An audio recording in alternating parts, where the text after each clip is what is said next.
Waziri wa utumishi wa umma Geoffrey Ruku amewahimiza vijana kujiunga na mafunzo ya kiufundi kama njia ya kupata ajira na kukuza maendeleo. Wakati huo huo, siasa za urithi zimenoga baada ya mbunge wa zamani kutoka Garissa kutangaza azma yake ya kuwania ugavana wa kaunti hiyo mwaka wa 2027.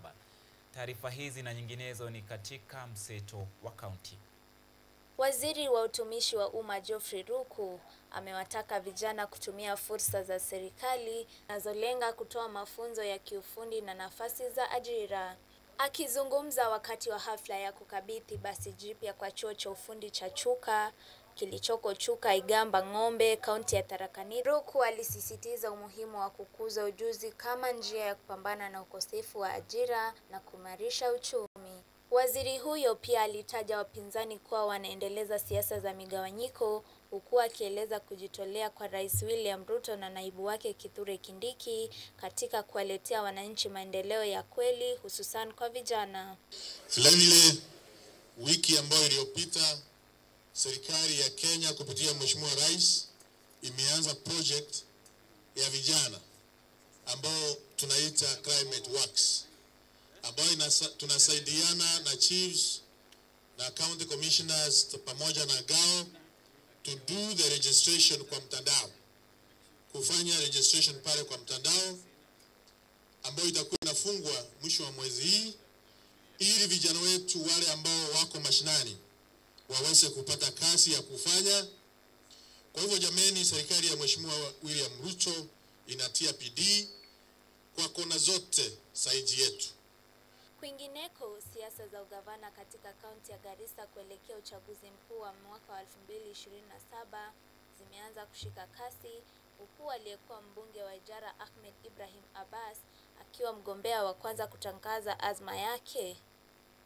Akizungumza katika hoteli moja ya eneo hilo muda mfupi baada ya kuidhinishwa na baraza la wazee wa jamii ya Somawathal, viongozi kadhaa walieleza kuwa wakati umefika kwa jamii hiyo kushikilia usukani wa uongozi wa juu.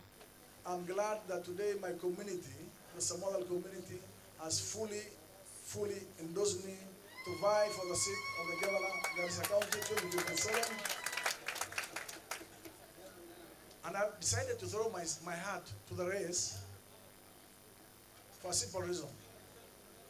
13 years after devolution, 114 billion after Garissa County government got 114 billion since then, there is nothing to show for it. Nothing. Don't even go far anywhere else. Just this town. The dirt and lack of water. This is my county.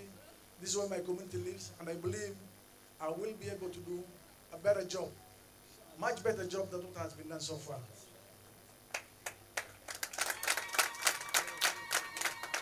To the people of Garissa County,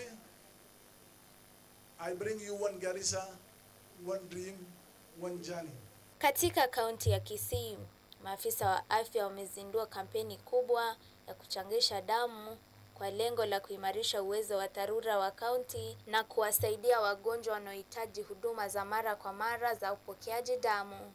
Zoezi hilo limefanyika kwa ushirikiano na hospitali za eneo hilo pamoja na wajitoleaji, likilenga kukusanya damu ya kutosha kuhudumia mahitaji yanayoongezeka katika wodi za uzazi na vyumba vya wagonjwa mahututi. Daktari Giabe Matiko aliyewahutubia wanahabari alitoa wito kwa wachangiaji kujitokeza ili kuhakikisha kuwa mpango huu ni endelevu. As Kisii County residents, we are appealing to you all to ensure that you get to our satellite center at the Kisii Teaching and Referral Hospital to bolster, the collection and donation of blood that will go a long way to help various patients who come in need of blood and its products. Faith Njoki, Runinga ya KU.